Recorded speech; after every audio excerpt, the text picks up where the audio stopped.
ഇത്രയും കച്ചേരികളൊക്കെ നടത്തിയിട്ടുണ്ടെങ്കിലും അപ്പൊ തന്നെ നമുക്ക് സഭാകമ്പം എന്തായാലും ഉണ്ടാവില്ല. പക്ഷേ ഒരു തിയേറ്ററിൽ പോയി നിന്ന് ആ സമയത്ത് ടെൻഷൻ ഉണ്ടാവുമോ? തീർച്ചയായിട്ടും ഉണ്ടായിരുന്നു. ഫസ്റ്റൊക്കെ എനിക്ക് ഭയങ്കര ടെൻഷനായിരുന്നു. അതും സാറിൻ്റെ വിദ്യാസാറിൻ്റെ ചെവിയിൽ ഇവിടെ ഒരു ഫോൺ, ഇവിടെ ഒരു ഇത് ഇങ്ങനെ തൂങ്ങിക്കിടക്കും, ഇവിടുന്ന് ഡയറക്ഷൻ, ഇവിടുന്ന് ഇങ്ങനെ എല്ലാവരുമായിട്ട് സംസാരിച്ചുകൊണ്ടിരിക്കണം. ആ പാടും ഇതൊക്കെ പറയുമ്പോൾ നമുക്ക് ശരിക്കും എനിക്ക് നല്ലോണം വിറച്ചിട്ട് വന്നില്ല.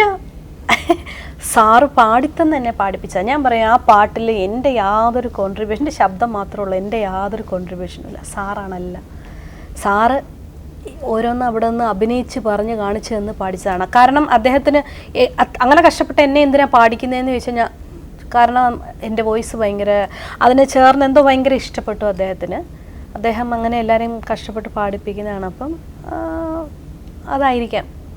ഞാൻ ശരിക്കും പറഞ്ഞാൽ എനിക്ക് ടെൻഷൻ ഉണ്ടെന്ന് പറഞ്ഞപ്പോൾ അദ്ദേഹം എന്ത് ചെയ്യുന്ന അറിയാമോ, അവിടെ ഒരു സ്പീക്കറിൻ്റെ മേലെ ഒരു ചെറിയ ഗണപതി ഇരിപ്പുണ്ട്. ആ ഗണപതിയെ എൻ്റെ മുമ്പിലേക്ക് ഇങ്ങനെ തിരിച്ചു വെച്ചു. കൺസോൾ എനിക്ക് നേരെ കാണാം. உங்களுக்கு பயம் இருக்கு இல்லையா, ഇത് പാടുങ്കോ, എന്താ പിള്ളേരെ പാത്ത് പാടുങ്കോ.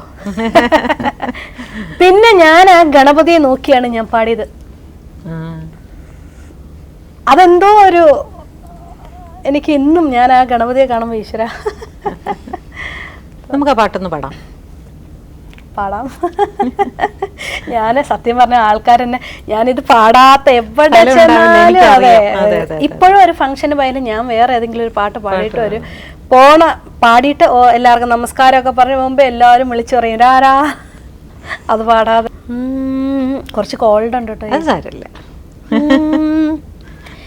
രാരാ సరసకురారా రారా చింతకు చేరా ప్రాణమే నీదిరా ఈలుకోరాదురా శ్వాసలో శ్వాసవైరారా రారా సరసకురారా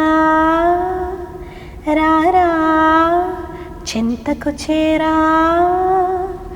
ప్రాణమే నీదిరా ఈలుకోరాదురా శ్వాసలో